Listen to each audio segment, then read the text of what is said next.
Chers candidats au bac, bonjour. Bienvenue parmi nous dans ces cours télévisés. Nous abordons aujourd'hui le premier objet d'étude qui est le discours d'histoire. Arrêtons-nous un instant au mot « histoire ». Que signifie-t-il? Le mot « histoire » est d'origine grecque, qui est « historia » et il signifie « enquête ». Pour définir le mot « histoire », il s'agit de récits d'événements passés jugés dignes de mémoire relatifs à l'évolution de l'humanité.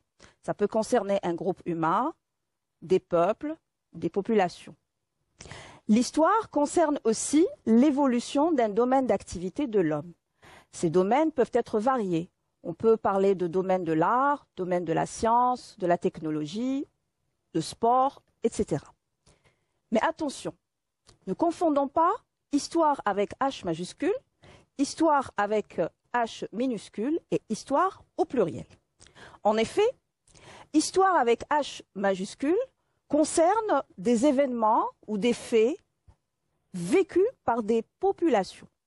Histoire avec petit h désigne le récit de faits réels ou imaginaires vécus par un ou plusieurs personnages. On peut citer l'exemple de faits réels comme l'autobiographie, la biographie. Par contre, le récit de faits imaginaires, on peut citer le cas de la nouvelle, du roman ou du conte. Quand on met histoire au pluriel, comme notamment dans l'expression « raconter des histoires », cela signifie mentir. Donc notons que histoire avec H majuscule fait référence à la réalité. Histoire avec H minuscule peut faire référence à la réalité ou à la fiction. Histoire au pluriel fait référence au mensonge. Notons donc que pour notre objet d'étude ici, nous nous intéressons à l'histoire avec H majuscule. Mais quel est donc l'enjeu de l'histoire? Pourquoi est-elle si importante? L'histoire sert à ancrer des événements dans la mémoire collective. Mais qu'est-ce qui est digne de mémoire et pour qui? De quel passé proche ou lointain faut-il parler et pourquoi? Le ou les événements d'histoire sont retenus parce qu'ils ont une implication importante sur le peuple ou la communauté en question. L'étude de l'histoire permet de connaître le passé, comprendre le présent pour mieux appréhender l'avenir, d'où l'importance de l'histoire. Notons donc que le discours d'histoire comporte la narration d'événements d'histoire, les témoignages, les analyses et les commentaires. Pour notre séance d'aujourd'hui, nous allons nous intéresser à la dimension narrative du discours d'histoire. Sans plus tarder, nous allons analyser ici un texte que nous avons pris du Guide d'Algérie, édité par le ministère du Tourisme, et nous allons lire le texte. Donc lisons le texte ensemble. Dans sa première organisation étatique, l'Algérie s'appelle Numidie. Elle est gouvernée par plusieurs générations de rois berbères qui, 3 siècles avant Jésus-Christ, sont en lutte contre les interventions des Phéniciens et des Romains. Après la chute de Carthage, un siècle plus tard, Massinissa unifie la Numidie et fait prospérer la capitale Cirta. Après lui, malgré la résistance et le génie politique de Jugurtha, la Numidie est de nouveau partagée. C'est alors que l'empereur Caligula décrète l'annexion.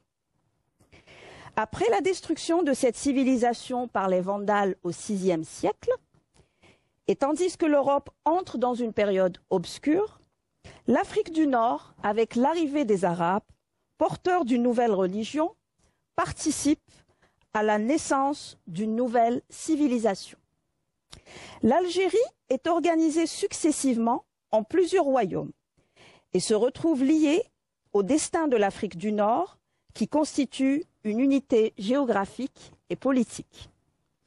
Au XIe siècle, les Almoravides réalisent l'unité du Maghreb, puis au siècle suivant, les Almohades portent l'Afrique du Nord, liée à l'Espagne, à l'un des sommets de la civilisation. Durant ces siècles sont bâtis les plus beaux monuments de l'architecture arabe d'Occident, dont la sobriété, alliée à la puissance et à la beauté de son architecture, reflète une civilisation à son apogée. Au XVIe siècle, les tentatives de conquête espagnole coïncident avec la destruction du royaume de Tlemcen. Puis les Turcs, auxquels il a été fait appel pour défendre Béjaïa et Alger, installent une régence sur l'Algérie. Analysons ce discours d'histoire. Donc prenons un extrait et nous allons identifier les événements. Alors, je relis ce paragraphe. Dans sa première organisation étatique, l'Algérie s'appelle Numidie. Elle est gouvernée par plusieurs générations de rois berbères qui, 3 siècles avant Jésus-Christ, sont en lutte contre les interventions des Phéniciens et des Romains. Après la chute de Carthage 1 siècle plus tard, Massinissa unifie la Numidie et fait prospérer la capitale Cirta. Donc, comme vous le constatez dans ce paragraphe, si nous devons identifier les événements, nous en avons 3. Le premier événement est la lutte contre les Phéniciens et les Romains par les Berbères. Deuxième événement, c'est la chute de Carthage. Troisième événement, c'est l'unification de la Numidie. Après avoir identifié ces événements, identifions à présent les personnages historiques qui sont les auteurs de ces événements. Dans ce même passage, nous relevons les rois berbères, les Phéniciens, les Romains et Massinissa. Après avoir identifié les événements et les personnages historiques, identifions à présent les lieux où ces événements se sont produits. Dans ce même extrait, nous notons l'Algérie ou l'ancienne appellation la Numidie. Donc ces événements se sont produits en Algérie. À présent, identifions les temps ou les périodes. Dans ce même paragraphe, nous avons des indicateurs de temps, à savoir 3 siècles avant Jésus-Christ, 1 siècle plus tard. Donc ces événements historiques ici se passent avant la naissance de Jésus-Christ. Récapitulons ensemble. Pour analyser un discours d'histoire, nous avons besoin d'éléments constitutifs qui sont les événements, les personnages historiques, les lieux et les périodes. À votre tour, à présent, essayez d'identifier ces éléments constitutifs du discours d'histoire dans le passage qui va suivre.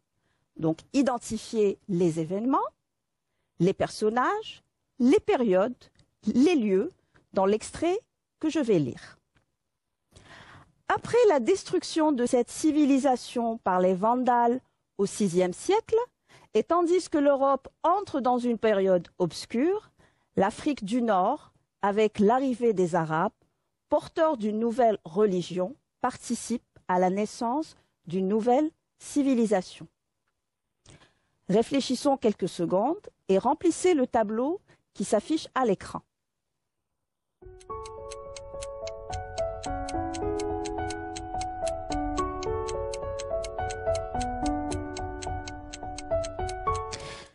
Vous l'avez certainement retrouvé, les événements dans cet extrait sont la destruction de la civilisation par les Vandales et la naissance d'une nouvelle civilisation avec l'arrivée des Arabes. Les personnages sont les Vandales et les Arabes. Le lieu où se passent ces événements est l'Afrique du Nord et la période est le VIe siècle. Ce qui est à retenir ici, c'est que pour informer d'un événement d'histoire, il suffit de dire en quoi il a consisté, qui y a contribué, où et quand il s'est déroulé. La narration dans le discours d'histoire repose donc sur les faits, les personnages, les lieux et les événements. Nous nous contentons de ceci pour ce premier cours. Nous continuerons l'analyse la séance prochaine. Je vous dis merci pour votre attention et au revoir.